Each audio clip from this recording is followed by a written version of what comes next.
The idea here is FOMC minutes are coming up at the top of the hour, about 11 minutes. And that's always an interesting event. Any of those quote unquote news type events are real interesting spots to look for extreme trades. And again, I'll talk about this again. We typically get some price discovery as people are digesting the minutes or whatever the particular news item is. It really doesn't matter. So anyway, we'll talk more about that in just a minute. Okay, now I see some folks rolling in. There's my alarm. Okay. Come on in, everybody. Pull up a chair. And let's see, what do we want to look at to do this? Do you want to give a quick thumbnail summary of what we're doing here today for those who don't know? Yeah, no, I'm actually going to do that. I was just waiting for people to drift in. Perfect. Because people that are in the TM stream, whether they're subscribed by email or not, it might take them a little while to go in and register and all that. So this is true. Yeah, I should have put I thought the alerts were now going out to everybody because they had been at one point, and then a few days ago, Lee and I were discussing it. We realized, you know what, that kind of opens up a complexity we probably don't want, so we locked it down, and we hadn't thought about. We need to then post the link in TM. So now we know. Why don't you just have an alerts that is for everybody that's just about stuff like this? That was the other option we talked about. Was maybe we just need to have like a meeting links stream or something. But anyway, we'll sort out the details, but we're almost there. So probably the best way to do that is an ad hoc stream. Yeah. Ad hoc meetings, just ad hoc meetings, because they're the only ones people have to do that for. Yeah. So just a public ad hoc stream. Yeah. Something like that. We'll figure it out. Cool. So let's see. I saw Brent here and then he disappeared. Oh, there he is. Okay, cool. So Brent got in. All right. So there were 11 registered as of a few minutes ago, and then we posted the announcement. So we should get a few more than that. We'll wait a few minutes. While you guys are here, there's some new folks here. Let me go ahead and start introducing this topic just in case we run out of time. So basically, we have FOMC minutes coming up. And if you know anything about TRG or my style or Lee's style or anybody that really understands the market style, economic announcements, whatever the numbers are really irrelevant. We don't care. A lot of people think they can game the numbers, but you can't. There's way too many variables. What you can do is you can trade the reaction to the number, whatever it is. And that's what this is about. There are often asymmetric opportunities where you can, get a trade on with very limited risk that has a lot of potential. And we see that a lot on these FOMC minutes, pick, any of those CPI, the NFP numbers, any numbers that are, significant have that impact. So anyway, let me do one other housekeeping thing here. Okay. All right. So the first thing I do when, I'm kind of evaluating this is just where are the extremes? And this is a 30-minute footprint. Let's just blow it up real fast. And we can kind of get a sense on, if there are spots to lean on. Well, certainly the bottom of the session, and the top of the session, those are the obvious ones, so call it, and it's not precise, call it 52 and call it a 23-ish, lots of volume where we are right now. So this is a really solid area. So if we leave this area or even tease the edges of it, that also gets interesting. And the edges of this high volume node are 29.30 at the bottom, and again, it's not precise at all. You have to give it a lot of room on this kind of thinking because, you're looking for areas, not price levels. And then the other end is probably 40. I remember 40 got crushed. There was a big puke of accumulation there around the open. So that was, that was an A period. Yeah. So anyway, it's a decent setup. Again, the exact same spot that's the, kind of the edge of the high volume node here is also the overnight low. And that was one of the reasons it was an interesting spot. And then, of course, 50, half the big whole number is always going to be an interesting spot. So, none of these are particularly significant for any reasons other than, we could trade back to them. And if we do, that could set up an opportunity. So it's literally that simple. There's nothing more complicated. There's no magic numbers or magic cumulative delta or any of that nonsense. Nothing is going to matter under these conditions. It's going to be pure price action. And the only place it makes sense to play is at edges or extremes. Otherwise, you can't game it. And this way you can real easily. By gaming it, I mean, you can assess where, you have a really high likelihood of succeeding, because that's what you're looking for. And then, the second question is, how much potential could success lead to? So that's the idea. All right. So I real quickly wanted to put up the 30-minute footprint, which is what you're seeing on the left of this screen. And again, that's just like I said when I blew it up, it's really just to get a sense of the structure of the day and, really obvious demand down at the lows. We chewed up a little of it, but we came right back up. And so, it is a significant area to watch if we were to leave this center. Now that we know that, I'm going to minimize this and I'm going to focus in on the price action. The center 2 and the first 4 to the left of them are all set on 15 seconds. I'm basically just evaluating how the market is trading at the extremes of the short-term range. 15 seconds gives you a really fast range, and at the extremes, I'm using regression for that. At the extremes, and again, extremes of the session is one thing, extremes of the range, just the boundaries of the short-term range give us an idea of, kind of how much, if somebody's selling, how much is their foot on the gas and are they taking it off? Like right here, watch NQ, the second one down. There's some good selling energy. It's also this bottom one. So we can kind of see, where is it subsiding? This is the delta on the bottom. And so we're just watching the energy as it's attacking the edge of the range. It's right on the edge of the range there. You can see LRC, the pink here, that's the slow range that I'm evaluating, LRC's linear regression channel. And so, you can see right on the edge of that range, this is very typical. If it's going to leave a range, typically it'll take some new energy, and you're seeing that right now. So those are often good places to fade and, for trades back into the range. But going into an announcement like this, pretty much everybody gets out of the way. So I wouldn't expect to see a whole lot of buying or selling.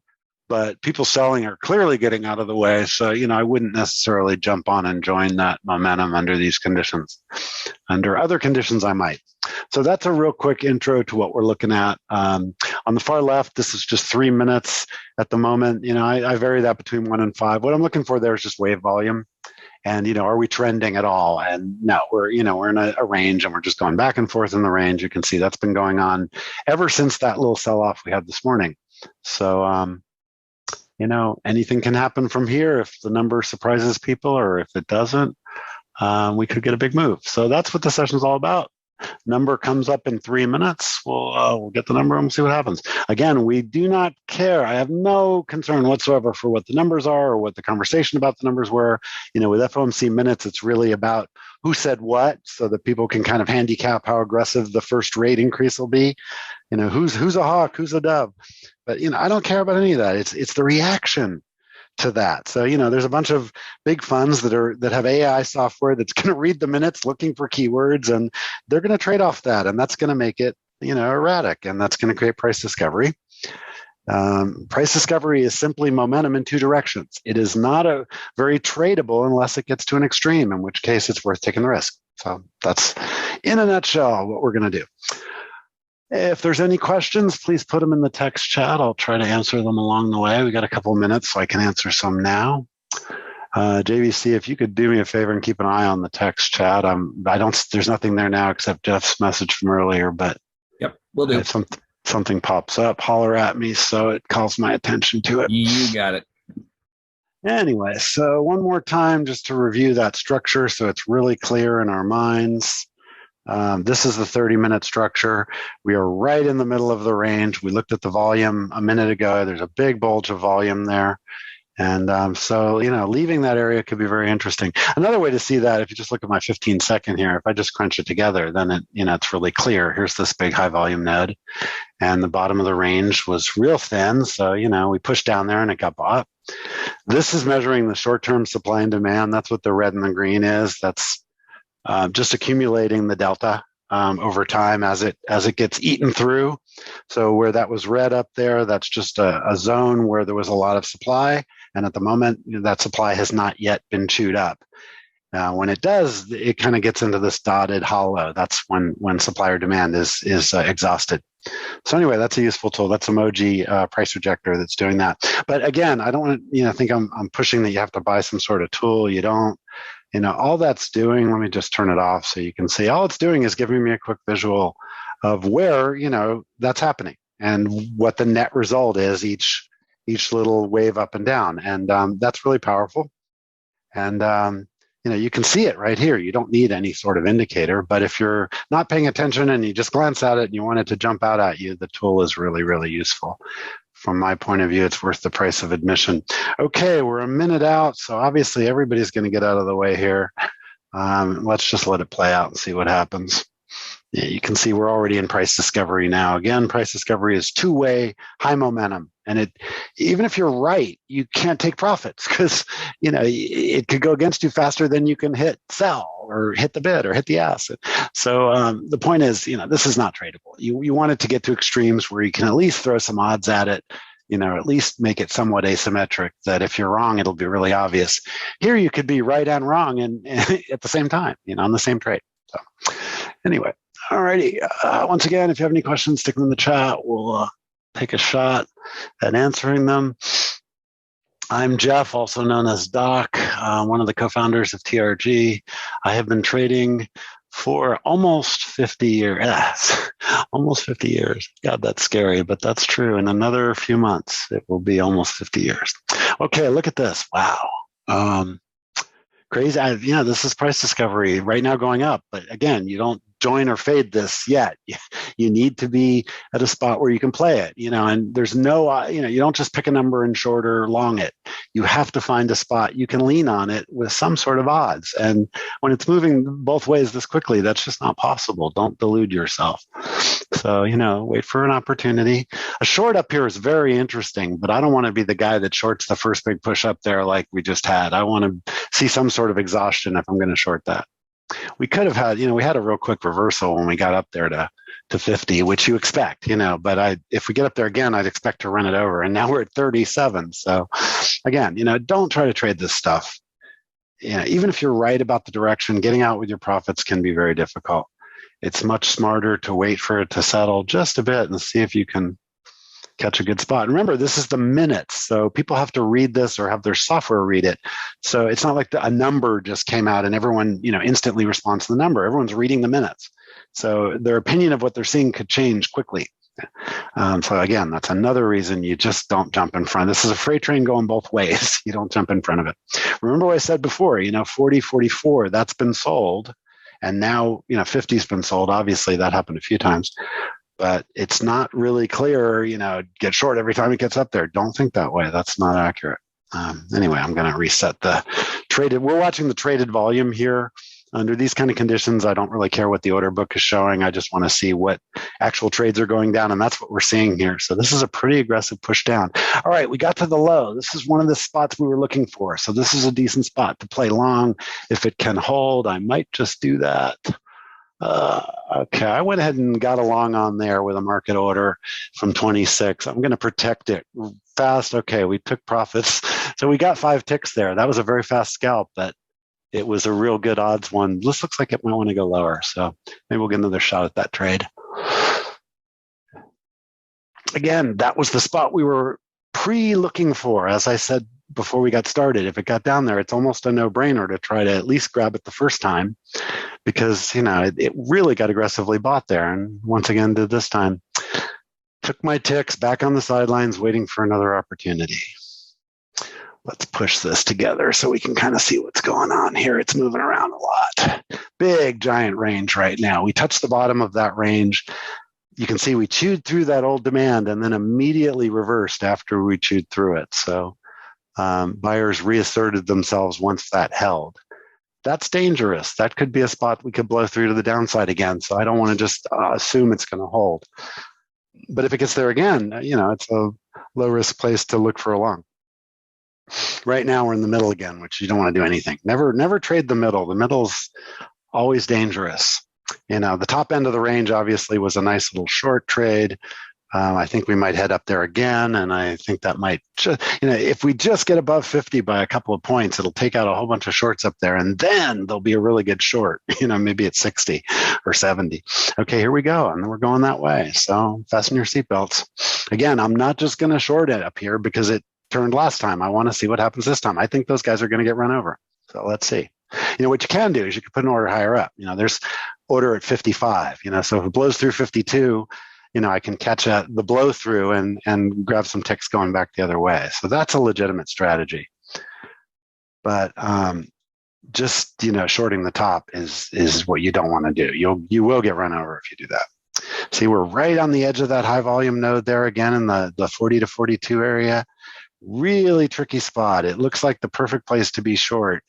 And for that reason alone, I think that the shorts might get run over.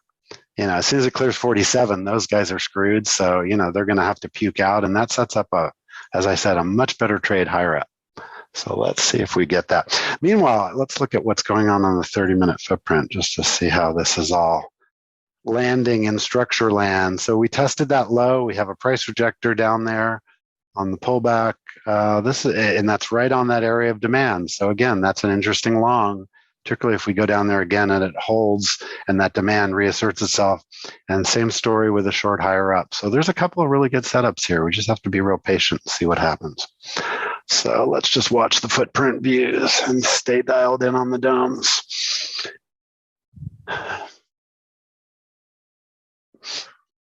Contrary to what a lot of people are taught about trading, there's no indicators that tell you, buy here, sell here. You have to assess the auction and how players are reacting to it. Like right now, we're trading in the range of min-max delta. So, this is a reasonably organized auction, and it's at the very high end of the range. And, all of this makes complete sense. It's a perfect understanding of what's going on that you don't want to play because everybody here is more or less balanced. There's no real aggression either way.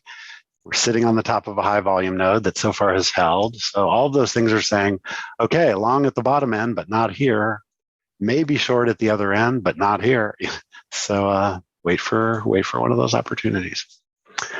It's awful quiet in the chat. No questions at all. Either I'm telling you exactly what you need to hear and nobody's confused, or people are being shy. Boy, look at the sweeps in both directions right there. We just saw sweeps, 6, 8, 10 ticks at a time. Just for those of you who don't understand Jigsaw, that's the tool you're seeing on the right here. These domes are Jigsaw domes. And those blue and kind of reddish orange streaks that it's painting, those are called momentum tails. It's basically just accumulating the momentum on 500 milliseconds as the interval. And you can see, in less than a second, we are moving, 2, 3, 4, 5 points sometimes. And so that's very difficult to trade. You certainly don't want to be trading the minis under these conditions because, 10-point sweeps cost you $500. That's way too much leverage, even with one lot. So this is a good environment to use micros kind of as fractional minis, in blocks 2, 4, 5, 1, whatever you want to do. Okay, we're back up here at the top. I really like a below of this. I'm going to put an order at 55 and see if we get a fill up there. Just because I'm thinking 52 is going to get taken out. And then, if it keeps going up, at least I've got, I don't have a horrible entry and I can get out of the way. But these often work really well. If you, take wherever the top of the ledge is, you can also be long going through the ledge. That works really well too, but I wouldn't do that under this particular setup where there's this volatility up here. I'd be much more interested in catching it going the other way back down. You could try this pretty much from anywhere around 50. I'm just saying, again, I think the 50 shorts are going to get run over. It's just too obvious a spot. And that'll just set up a much better short. Okay, here it comes. I think we're going to get that set up right now. So watch. All right, there goes 50. So those guys are wrong. Let's see if 52 goes, and maybe I'll get a fill up here. 52 is an interesting spot too. Okay, so I was filled at 52 there for one of them. Let's see. All right, we've got some profits. Going to protect that right away. All right, that filled for 5 more ticks. This is how scalping works, guys, at extremes. So we've got a total of 10 ticks on those 2 trades so far. I think it's going to blow and fill me higher up, and that's what I'm waiting for here. It traded above 52.5, and this order is at 55. So I don't want to load up a whole bunch here. I want it to force some sort of extreme for me to join going the other way. So let's see if we can catch that push. It's not a bad strategy to go ahead and put one on here and then, try to add to it up there since these are micros. So let's go ahead and do that. And once again, we'll protect this pretty fast. I'm going to protect it down to 50. If it can get a little further down than that, that'll lock in 4 ticks. So I'm waiting to move my buy stop down. It's traded 50. It has not traded through it yet. So there it goes. Oh gosh, it's really fast down here. So you know what? I'm going to do it the other way around. Let's use a target and let's just catch the bottom. There we go. We got that. Okay. So I ended up, that happened quick, but I ended up getting, 49.25 there by putting a buy under it instead of trying to get between my entries. So that was nice. So we got some ticks there too. I still like 55. I really do. By the way, my average amount of time in these trades, that last one was 28 seconds. The one before it didn't measure any time. And the one before that was 5 seconds. So, this kind of scalping, you should be able to take profits really fast. If not, you're probably wrong, or at least early or late, one of the two. So let's see if we can catch another trade. It's really volatile up here, which makes it tricky. You don't want to stick too much size on it in case it really does blow through to the upside. But it's looking like a really good spot to be short. I mean, it's pushed down repeatedly from that spot. You can see on the footprint in the middle here, that supply keeps asserting itself every opportunity it gets. But again, we saw a move from 42 up to 50 pretty fast as the first round of those guys got stopped out. That's what all this blue was here. It just plowed right through all that supply with really good fresh demand. So again, for that reason, you got to be nimble. And this is not, I wouldn't suggest trading like this all day. This is very particular and specific to this type of announcement where you get this 2-directional price discovery volatility. This is not something you do during normal trading hours under normal conditions or overnight or any other time. So just to be really clear about that. For those of you in the tick maker, oh, cool, we got some questions. Okay. Let's see. Is it Ori? Am I pronouncing that correctly? Correct me phonetically if I'm not, Ori. But I'm reading your question. Cool. All right. No, ask anything you like. That's why that's why we open this up. Sean says, I like the price rejector showing up and the negative delta for the shorts run. Yeah, absolutely. That's a beautiful trade up there. You just got to really jump in quick. You could, again, I took a market up there. I could, put one at 53 and put a 51, let it come up to me. That's certainly a legitimate way to do it. In fact, that might work right now.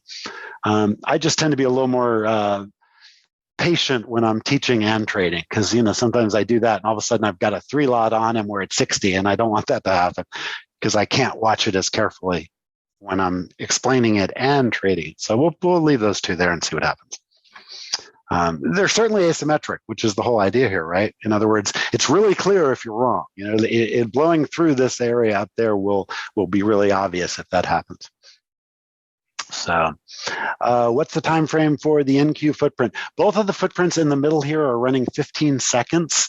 So what I'm doing is I am taking the ranges that I'm seeing on the ones to the left. And this is ES, this is NQ. NQ is purple. Okay. And you can see here's a 3-minute kind of view of it. Let's make that 5 just so we can kind of see the first hour high and low real clean. Hang on 1 second. I'm getting an alert.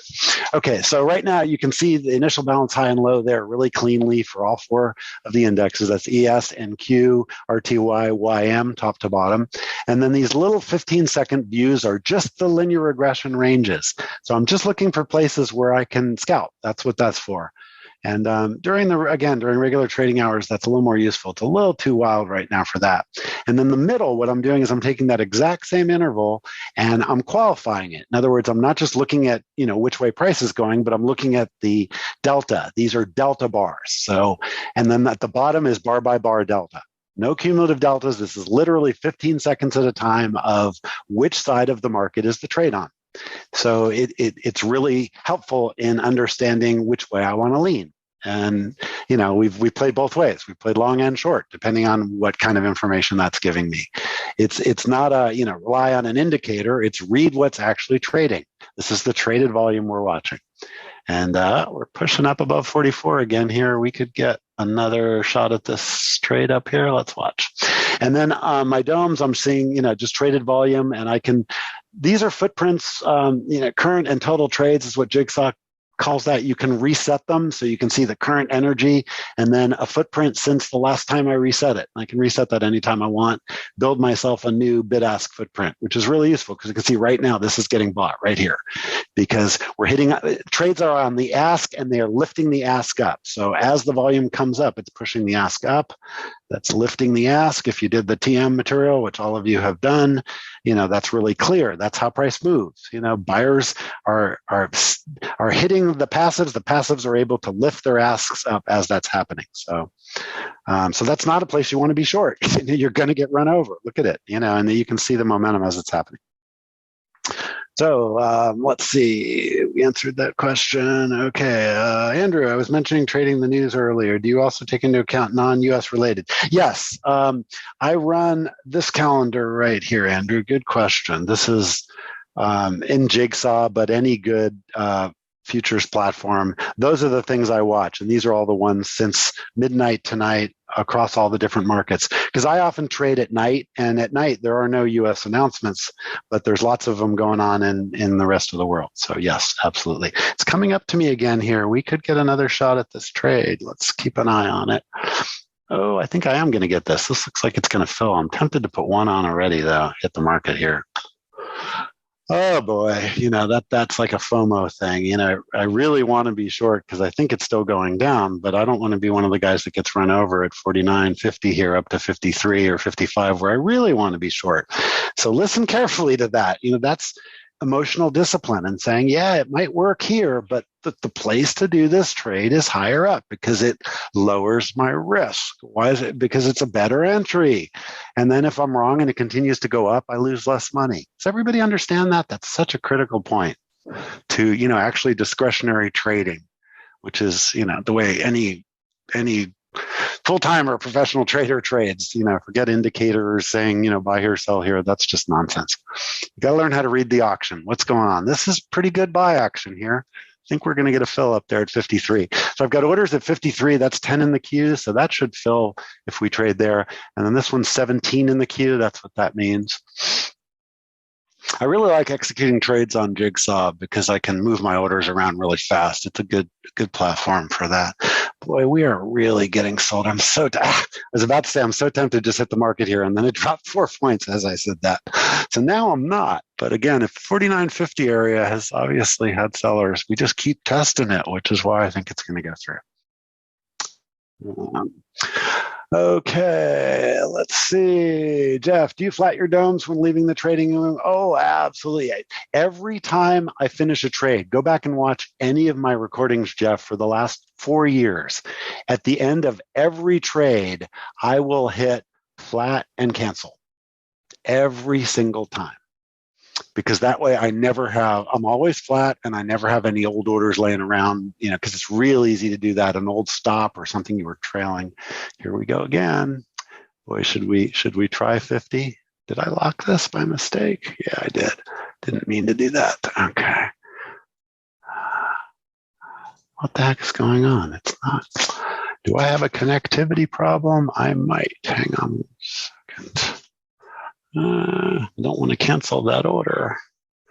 Let's see what is happening here. This is locking itself. Okay, now it's okay. Now it's unlocked. Okay, so I don't want to hit the market here. I think we're going to go up. I really do. Let's see if one of these fills. You know what? Let's cancel that. Boy, I am not, it is non-responsive. So that's a problem. Something's wrong with my platform, guys. Yeah. Okay. I've got to restart Jigsaw. I'm not sure what the problem is. Give me a second. It seems to have lost its connectivity.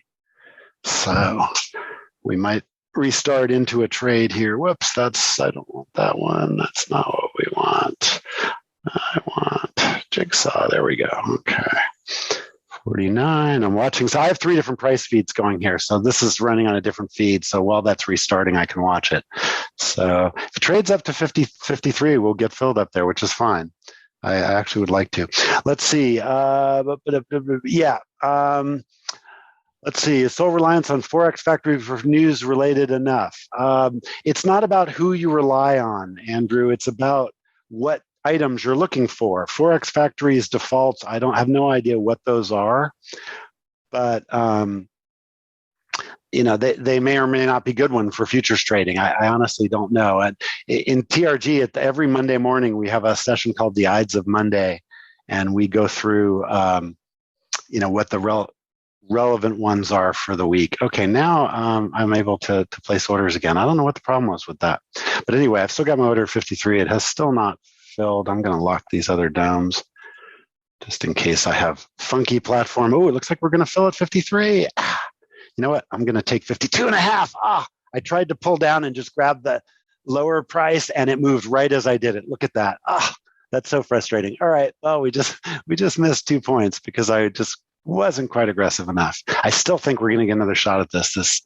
This keeps poking up there and giving that same setup. And, you got to be wary because that doesn't, you don't want to be the last guy into that trade when it goes the other way. But this so far looks really good up there.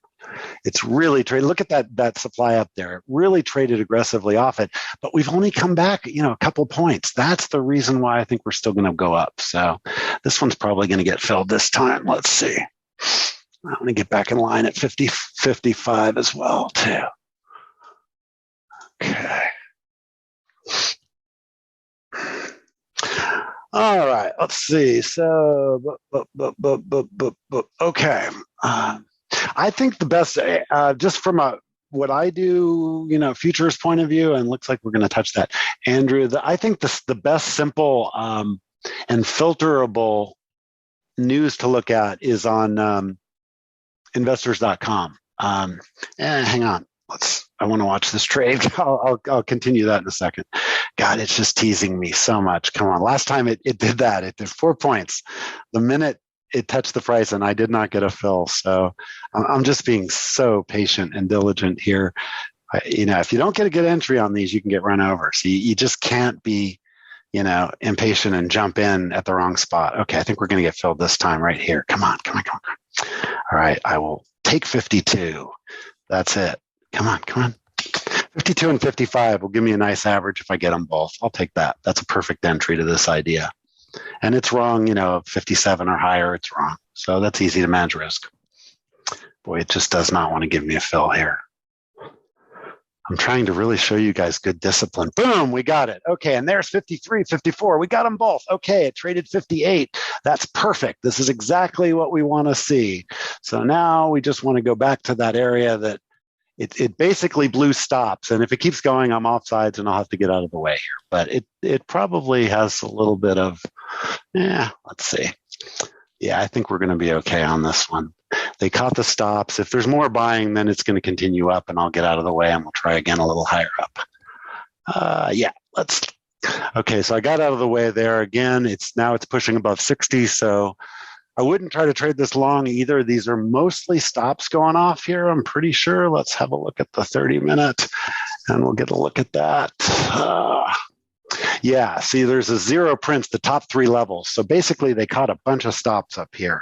So let's see, I think this could be I'm going to go ahead and play again here if this can. I'm only going to play with one and I'm going to give it a lot of room. You got to, because there's lots of people offsides here and we want to go with that once those guys have covered. So anyway, this is not where I would have a stop. I'm just putting a catastrophe if my platform crashes or whatever. It won't kill me, but I think we're about to see a really good push down here. So let's watch it. I just reset all those domes. I can do that from my mouse. All right, so I'm short 59.75 with just one here because I don't want to get run over. It's way above that area I was watching, and it's potential to get run over. But boy, it's clearly getting sold up here. The sellers are, the buyers are getting absorbed. So let's just watch it. It could have another push up, in which case I will definitely get out of the way. What's that spring I hear? Is that you, JVC? Am I unmuted? Oh my gosh, I'm sorry. No problem. It was funny. I just in the background, I heard this boing, boing. Yeah, boing. Alert on my phone. Okay. Yeah, this is crazy. Let's see. So something in the minutes people like. So maybe it's somebody that isn't aggressively talking about raising rates or whatever. Again, I don't really care, but I'm about to get out of the way again here. I think they might find some more stops, including me. So no, that's what we want to see. These are really hard to do when, which is why I love doing these live sessions around the news, because you can play with a micro and not lose a lot of money trying trades where when they work, you can really, really get a good, nice payoff. So far we're about scratch here on the 5 trades we've done. I had to take that last one as a loser, and that took out kind of, now we're slightly better than that. But if I flatten this one out, we'll be about scratch. So it's pushing up still a little too much, but I think the bottom could go to, now there's some demand in there. Let's get out of the way of that one too. Yeah, I think it's going to go. So anyway, let's see, where could this go to? That's the next question. Once we have kind of going into direction, a lot of momentum, it's probably going to subside, but where might that happen? Let's have a look. Again, I'm going to bring up this 30-minute, but let's look at the whole picture here and see if we can get any ideas on that. So again, we have all that volume down there that I was talking about earlier. We clearly traded above that 4440 area and took out 50 really aggressively, got a lot of stops there. And now, we look at all those zero prints, guys. God, that's 1, 2. JVC, are you seeing this? 1, 2, 3, 4, 5, 6, 7, 8, 9, 10, 11, 12, 13 levels of zero prints. I think that's the biggest I've seen recently. Yeah, I mean, I saw 8 this morning on oil, but 13. Holy cow! Yeah, so obviously they caught stops there. That's when that's where that happens. At some point, this is going to run out of gas, and look where we are. We're above all this other consolidation midday, and so what we want to kind of do here is, and so this is a much more structural idea, not a price action idea. That top is looking pretty clean now. So this might, again, is a really low risk place to go for those zero prints on the pullback, perhaps. So once again, I like this here. I'm going to, again, if that gets down there, that is the zero prints go down to 53. So it's 10 points from here with virtually no risk. There it goes. Now it's working. Okay, I will protect this as fast as I can without giving back a bunch of profits. So there we go. I've got to stop 3 ticks. I'm protecting. And it got filled. Again, this is action the last 2 weeks has been really hard to protect yourself. I'm going to do that again, and I'm just going to give it a little more room. Once it's below 60, I can protect it pretty well. And I'm not going to let it go too far. Again, this is not where the stop is. I don't use mechanical stops like that. I use discretion. That's just if there's a catastrophe, if my platform crashes or something, there'll be one in the market, there'll be one at my broker's desk on his machine, not in the market. Okay, I'm going to reset the footprint again so we can actually watch the auction right here. So, it doesn't really matter what's going on the 30-minute footprint or 15 seconds or anything else. We can watch the auction right here. Can they lift the bid? There's absorption. Look at the absorption of the sellers here. They're selling into somebody who's so far taken all of them. But if that gets overwhelmed, that's how we'll push up again. That's just auction theory in a nutshell. So it's a very interesting spot, but you can't play it tight because it's exploring, it's discovering where it wants to go, and there's just no way to play that tight. So don't play it all, or give it a little bit of room and have a really clear idea where you're right and wrong. And again, this one, if it gets above this supply up here, I'm wrong, I'll get out of the way. If it goes down, those zero prints are very, very interesting below us. There's a lot of stops. It's likely to revisit that area. It could make some more of them up here, though. So, again, if playing this with minis, you got to just take too much cash risk. But with a micro, or a block of micros, you can play for $20. It's a much easier trade to manage because you're not so concerned with the ticks. You're concerned with the general structural idea. So everybody understand that? I want to make sure you understand what I'm doing. And now what I'm doing is very different than what I was doing when I was scalping, where I was going in, grab 3-4 ticks, get out of the way as fast as I can. How short can I make a trade? That's the idea there. This is completely the other way around. I'm looking at structure. Look at these zero prints here. That's a really tasty objective, but we don't want to get too far away from there, or we'll probably create some more up here. So everybody get that? You guys have all had the TM stuff. This top is not quite as clean as it was. I hate the way that Sierra centers. You can never see the top of the bar easily. So 33 contracts. Yeah, it looks like it probably wants to go up some more. So maybe not. So since I reset it, look at the footprint it's forming. The 66 is where the aggressive absorption of buyers is occurring. See it right there? you can see, it's a little lopsided. So if it gets through there and the ask gets lifted, then we'll go higher and we'll take out the high again. If this holds, then, somebody's saying, okay, everybody wants to buy here, I'll sell to you. And that's what looks like it's happening. So this trade is profitable right there. And we'll see if we can write it down a bit. Maybe those zero prints. Those are certainly an enticing area as a target, because we went through there so fast that, the odds are just overwhelming. We'll revisit that and fill those in. It just, particularly this time of the session with all this time of the day left, we've got, that's really likely. And, TRG, we like to play odds. So, if it goes above me, I have a small loser, and it's really obvious if I'm wrong, and, the target's really clear, and it might take 2 or 3 tries to get a trade on that actually gets down there, or we might not happen. We'll invest $10, $15, $20 trying it. That's all. Okay, let's see.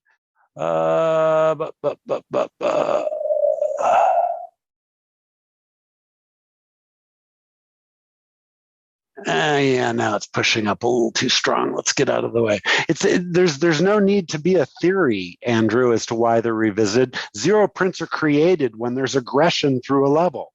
And aggression through levels that's that sudden typically is revisited. It's just because of the nature of volume. Markets are stable around volume. Volumes makes markets stable. So here, let's look at this whole 30-minute footprint for a minute. So up here, there's no volume, there's no history, there's no traded volume to lean on. So it's no man's land at the moment, and there's zero prints everywhere. See, there's a block down there, and there's a block below us now. And so what that's telling us is that people are selling up here, and they're getting run over, but it's leaving gaps in value, so to speak. Using the word very loosely. Value at the moment, the first level of it is down here where all this volume was, and we zero printed through there. So again, just from pure market profile theory, price action, the odds are overwhelming that'll be revisited. Maybe not right now, maybe it'll be tonight, maybe tomorrow, but that area is likely, unless we just have momentum that goes on forever, up. And, that could happen. They decide not to raise rates, or any million things happen. Russia decides they're going to sign a document that will never invade Ukraine forever, or whatever. But that, those are aberrations. The point is we have to try to think in odds. So thinking in odds, this looks likely. It's just that simple. It went through there so fast, it caught people off guard, and that tends to make price go farther than it should. But understand that can go on for a while. Does that make sense? Okay. All right, let's put this guy back over again. Trying to short this is daft. When's it going to stop going up? Well, whenever it does, and so far it hasn't. But again, trying to play long can be, even harder because of remember that first couple of touches of 50. We 52, we dropped to 47 in instantly. How do you manage that? You have to work around it or not trade it. So it's being a little more predictable with where it's blowing ledges. That certainly could be a legitimate strategy. You can trade the ledges long every time it gets to them.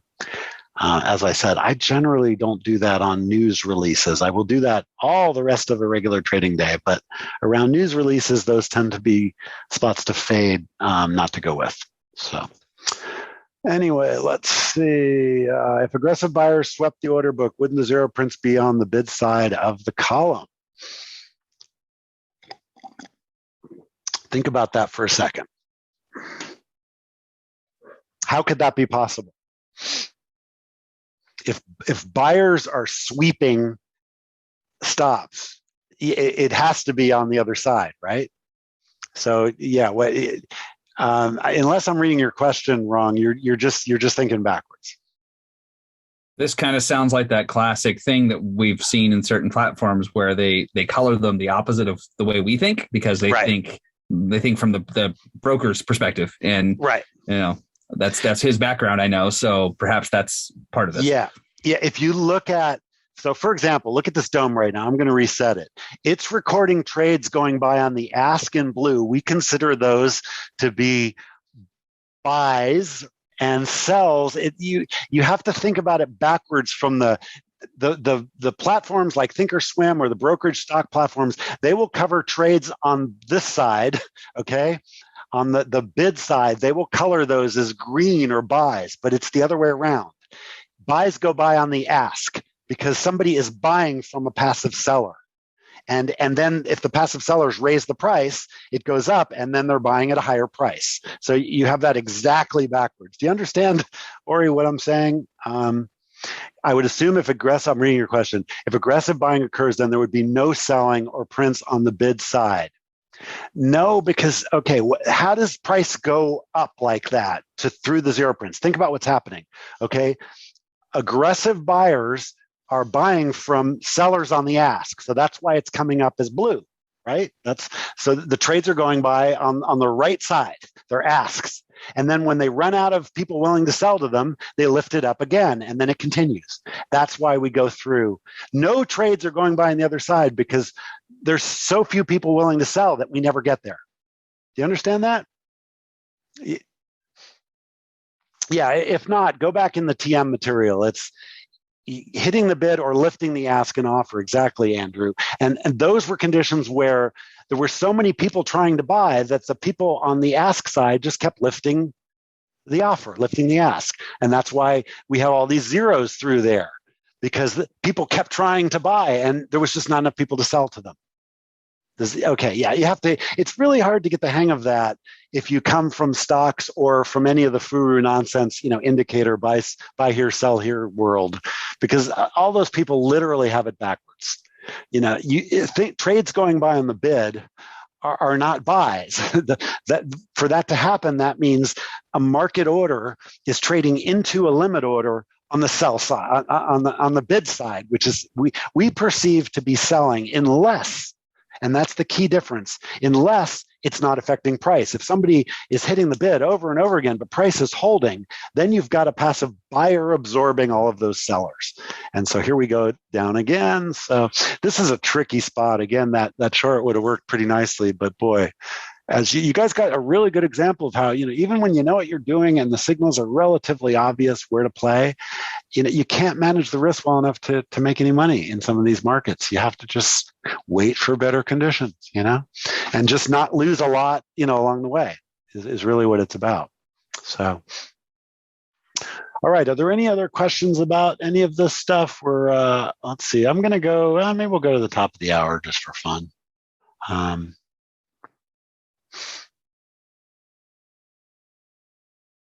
Maybe we'll get some other setups too. If it quiets down a bit, we'll get some more range-related scalp. And boy, this top is looking really juicy once again to play short here. But I'm just going to let it kind of drift down, which is what it's doing. You can see on my fast 15-second here, it's just drifting down and chewing through all the demand that was, guess what? Was that plow through the zero prints. We're revisiting the first block of them. We cleaned them all up. And now the next block is coming up down there. Remember, there was a bunch of them in here. So, excuse me. I wonder, I'm curious. I'm going to look on my other monitor, my session footprint, because, yeah, those zeros here are also on the session footprint. So those are really significant. When they're only on the 30, they're not as significant. But on the session, that's really significant. That means that plowed through that area volume even more aggressively than you would think. So that's worth watching. We're kind of heading down to that area. And again, managing the risk of the trade, I'm not going to try to do it anymore. I'm just going to explain it. But, Andrew, the odds are overwhelming. And now in this session, we're back in that bar. The odds are overwhelming. We're going to trade through that spot. So, down to at least right here. Okay. Any other questions, from our guests or any of the TM people? Anything else I can tell you about any of this stuff? This is a good chance to get kind of a free question with me, without, for some of you that aren't members, at least yet, we hope to have you join us as TRG members. Let's go back and look at the price action. So look at that wick right up there. Let's spread that out a little bit. This is the only time the only reason I change time frames is just if I want to see a little more detail of something, boy, that was just a really clean turn there. But again, managing risk, you saw me try to do it. It wasn't doable unless you really got the right entries, which was really hard to do with all that movement. So that's cool. Oh, yeah, that's good. Thank you. Thank you, JVC. Um, Upcoming, guys, those of you that are in TM. Oh, I never finished this. So this is the economic calendar that I find the most useful. Going back to what Andrew asked me, I'll stick this link in the chat. I think it's the simplest and most comprehensive, and I can filter it the way I need to quickly. So if you're looking for a free calendar, you can also, open an account so it remembers your settings. But if you want to see the week, and then you can filter by countries if you want, or just look for, it rates them 3 stars or 4 stars, so you can filter by stars, and, that's the level of how important it deems it to be.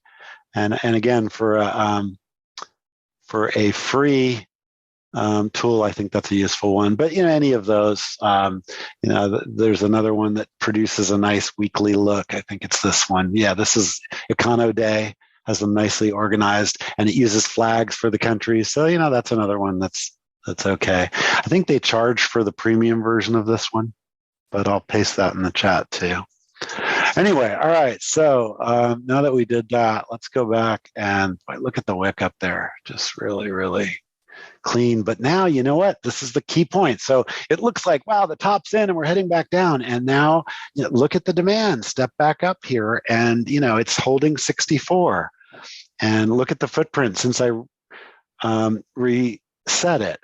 We have, the core volume is right in here, and, the bid ask is pretty equivalent. So this is, short-term value. There's nobody more aggressive on one side than the other. And so we formed a little range here. And the core of what I do is around ranges like this.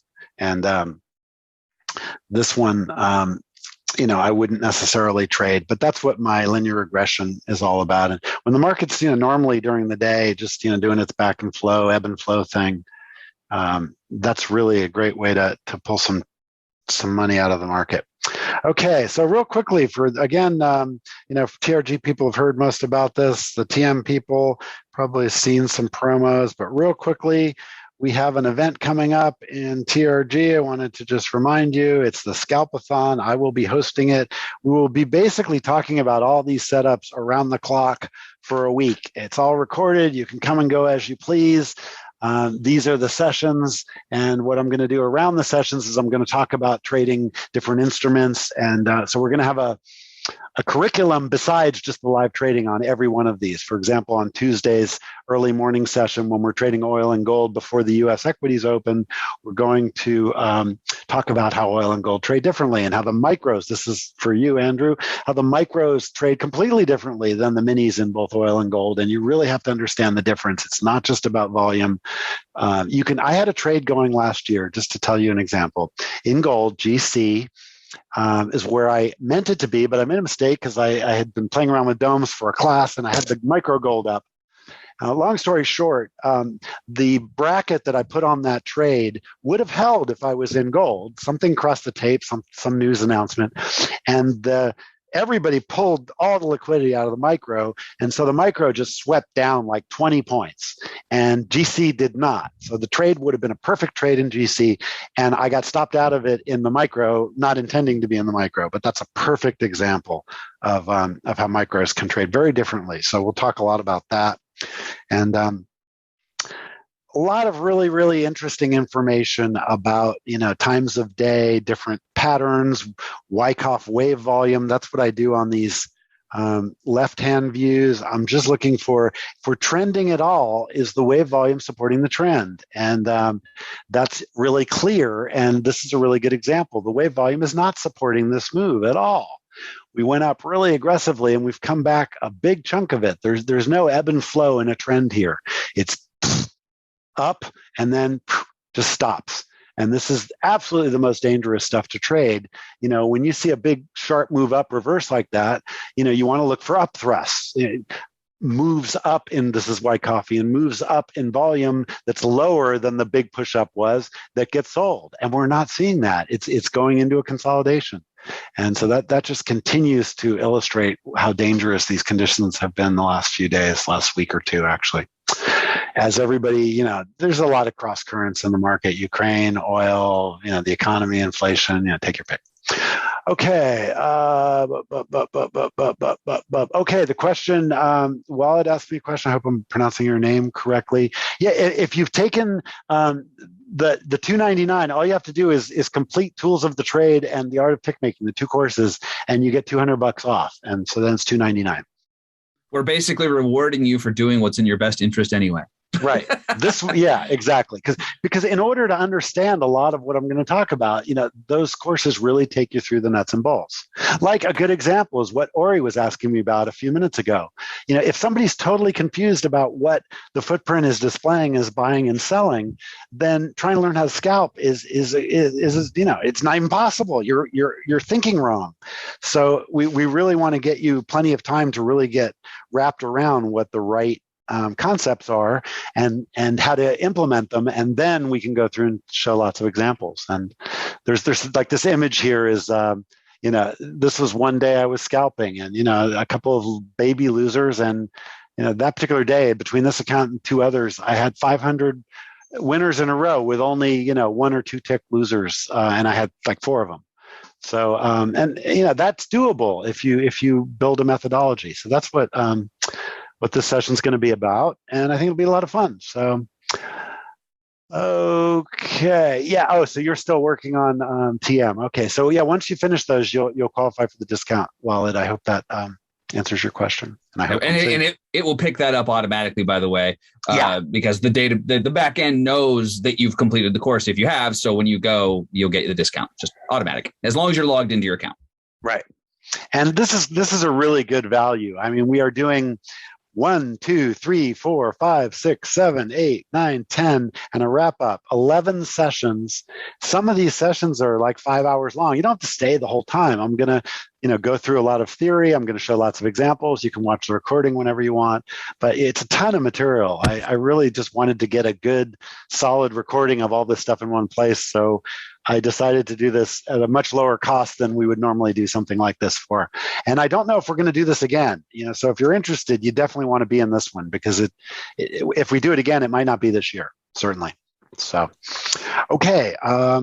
Let's see. What other questions does anybody have about anything? Again, we are now in ebb and flow with demand below us and supply above us in a really tight range. And, on any other conditions not going into the close, if this was, after the initial balance in the morning, I'd be all over scalping this with size in this range, as it gets to one end of the range, scalp it back into the range. I would be doing that aggressively here, but because, we are just out of FOMC minutes, and we are, now an hour and 15 minutes from the New York close, the regular trading hours close. That's just not the time to try to play ranges, because ranges can change really quickly for what seems like no apparent reason, but there is a reason. So again, this is just a good example of some fun volatility in the market. And we saw some trades work. We saw some not work. The net result was we didn't lose a whole lot of money, didn't make a whole lot of money, and that's okay. That in these conditions, that's how you have to look for high odds places to play and not set yourself up to get run over. And if you get on the right side of it and you get a big move, which certainly we could have had there, we didn't get them, but the potential's there, and there were a couple of big moves I wasn't in. Then that it worked. Again, I have to emphasize this for you newer people. Just really listen carefully to what I'm going to say next.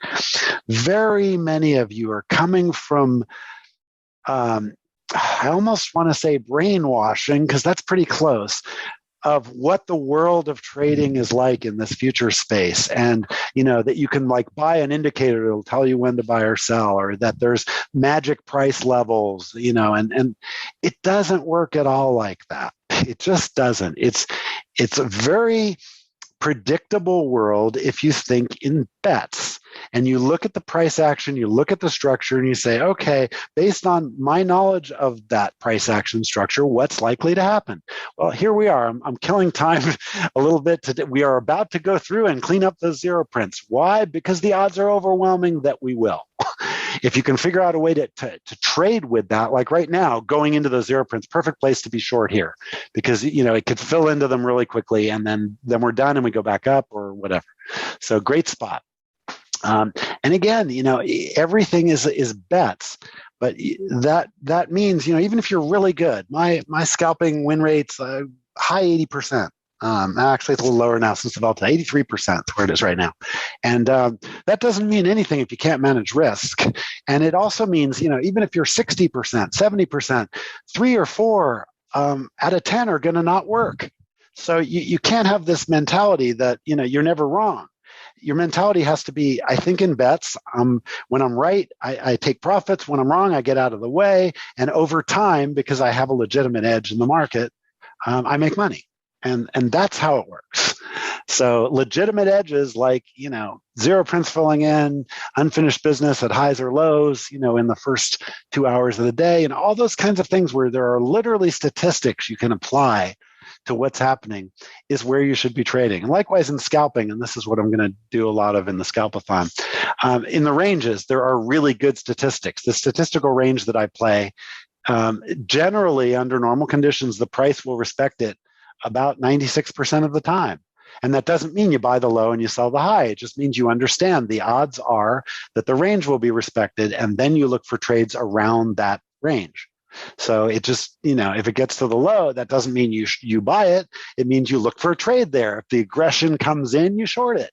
If the aggression doesn't come in, then guess what? It's going to go back into the middle. It has to, because that's just the nature of the auction. If you're at the end of a range that if people have been selling and they stop selling, the same amount of buyers that were there before will pull it right back up into the range. That should just be logic. So don't look for magic time intervals. Don't look for magic indicators. Look for high odds situations within the structure of the traded volume. And that's where you'll find good trading opportunities that are relatively low risk. But nothing is no risk, Even when you're pretty good, 60% win rate is really good. That means 4 out of 10, you're going to be wrong. So you better be good at being wrong, and you better take your losses quickly and efficiently.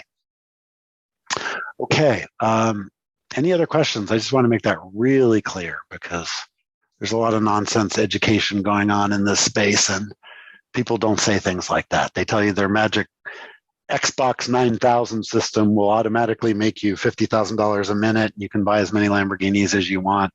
And guess what? The world doesn't work like that. I'm here to tell you. Okay, so JVC, do we have anything else we want to do here? We've got that way the top of the hour, maybe 8 more minutes, see how it plays out. Yeah, it can't hurt. Obviously anybody who needs to be somewhere or something is free to go if they want, but yeah, right. 7.5 more minutes, Yeah, let's have some other questions. It's basically free open questions. Yes, Sean, thank you. Yeah, see you, Sean. Happy to have you. Those of you that are here free, as guests, this is, Andrew, you asked me a lot of questions on Messenger, and bless your heart, that's fine. But this is the right forum to ask me questions. You have my undivided attention, and you can see everything that I do right in front of us. Although we're only on one of my screens, there's 2 others, but on the monitor to the left, I'm watching another one of the 30-minute footprints. It's duplicated, so I don't have that. I don't need that up there. And then I'm just watching some 3-minute of all 4 indexes at once. So I'm kind of duplicating what I have here in the middle across 4 monitors. And then I have one also running the whole session. And I'm just looking at that. And for example, so I could see those 0 prints. When you have 0 prints on the whole session, and by the way, again, we're on that spot right now. That's really significant. Trading through an area with absolutely, no traction, that's really unusual.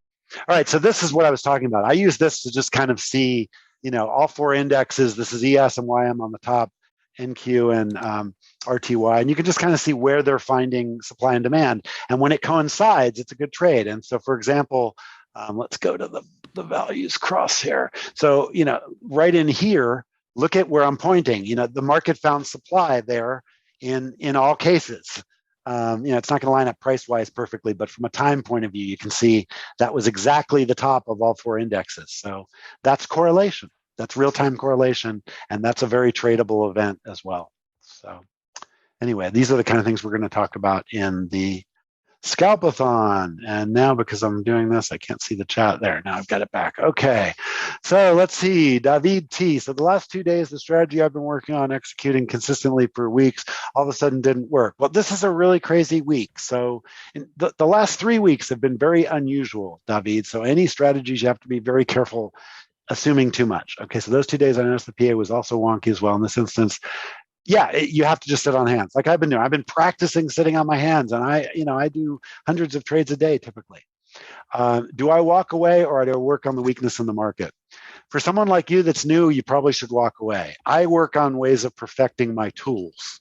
So like this week, instead of trading, I've been playing around with getting my LRCs mapping on the 15-second view that I showed you guys a little while ago. So, I do stuff like that when the market is causing me grief. So hopefully that answers that question.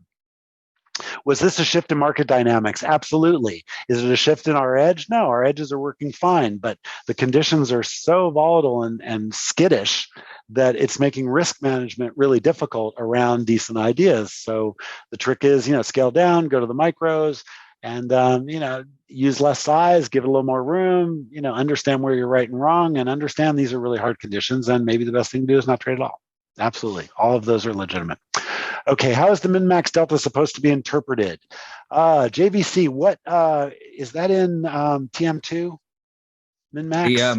The min-max delta, yeah, that's going to be in TM02. Yeah. Yeah, that's in the second TM course, Tick Maker course, Andrew. It's way too big of a topic to talk about in live. Yeah, and it gets deep into the weeds, but it's really, really important. So yeah, and if you haven't done that second course, that's the real nuts and bolts of this stuff. Yeah, the free course is just to introduce you to all the ideas, and for $69, that should be a no-brainer. And it's if you get a membership, it's included, and I strongly recommend that. You will learn more from that. Lee did a really good job putting that second course together. It really answers lots. So you don't have to look forward to it. You can do it right now. That is true. Yeah, we're talking about the Tick Maker 2 course. I know you've taken Tick Maker 1, Andrew. It's the next one. Yep. And yeah. So, all right, let's see. So edges work fine, but compositions are off. Yeah, that's absolutely correct. That's absolutely correct, David. Look, we know our edge is legitimate because we're not using 2 or 3 weeks or 2 years of data or 4 years of data. The edges that we work off of in TRG are edges that go back 20, 30 years. They're market profile edges and price action, volume profile edges. And by edge, I mean, legitimate statistical proof over time that trading something a certain way works. I will give you one simple example of that is a ledge break. When we took out that, remember when I kept saying over and over again, if 50 goes, we're going to see 55, then it could be 57. That whole thing, that's a ledge break. And on normal conditions in TRG, we say, ledge breaks go 99% of the time, and you always want to go with them, at least for some ticks. And there's 3 criteria to do that. Number 1, you need to be above a high volume node. So if there's any high volume between you and the ledge, it's not as likely to go. And right now, for example, all the volume is below us. So this ledge could be, at risk. If the other conditions, what are the other conditions? We need momentum going that direction, which, clearly we had, on this push up that took out that first ledge. This is it right here. So, let me grab a drawing tool real quickly and just illustrate this a little bit. Okay, so this is the spot I was talking about right here. And, it kept running into all this supply up here, and then it blew through it. As I kept telling you guys, the odds were really high it was going to do. And it went a lot farther than I thought it would, but that's not unusual. And so, when you see those kinds of things, this is a long, you go with it, under normal conditions during regular trading hours, again, not when we're getting, extremes after news. And again, the rules are really simple. You don't want high volume. And at the time, none of this was up here. So, the high volume was all below this, right? This is the high volume node right here.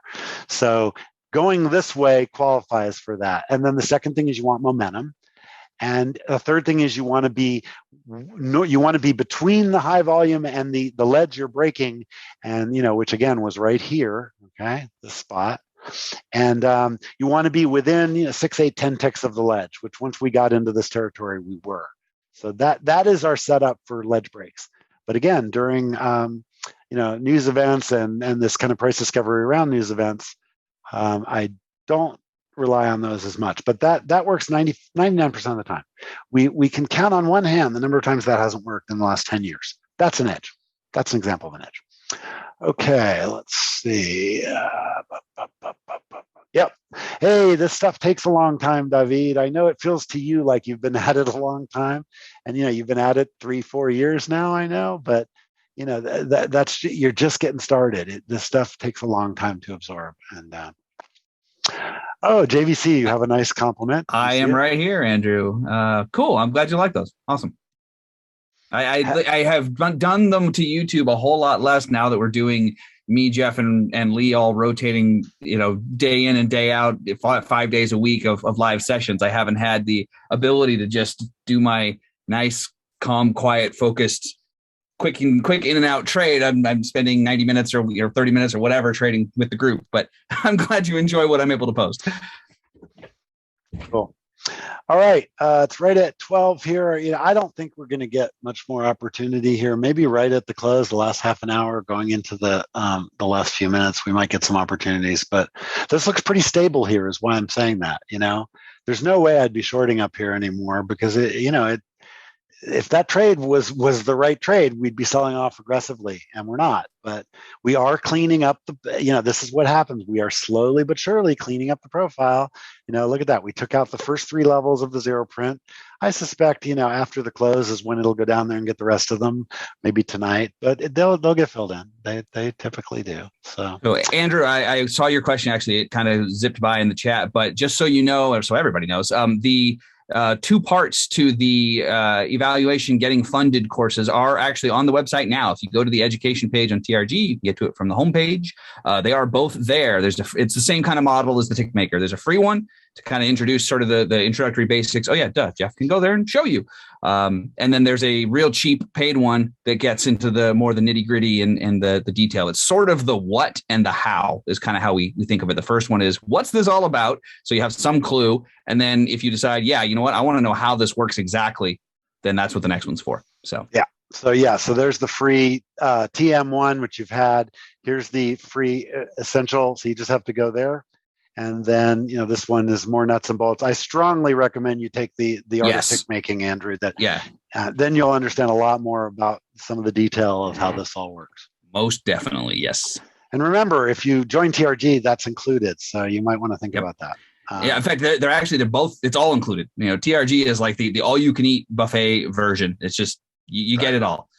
So plus you also get the discount on the Scalpathon if you choose to do that. So that too, but definitely go through Tickmaker 2. All of you, if you haven't already, get through 1, get through 2. Those 2 are gonna by themselves. You will be leaps and bounds ahead of just about everybody you'll see in any Facebook group anywhere talking about order flow. I mean, the nonsense we see that's just completely backwards or just completely just out to lunch is amazing.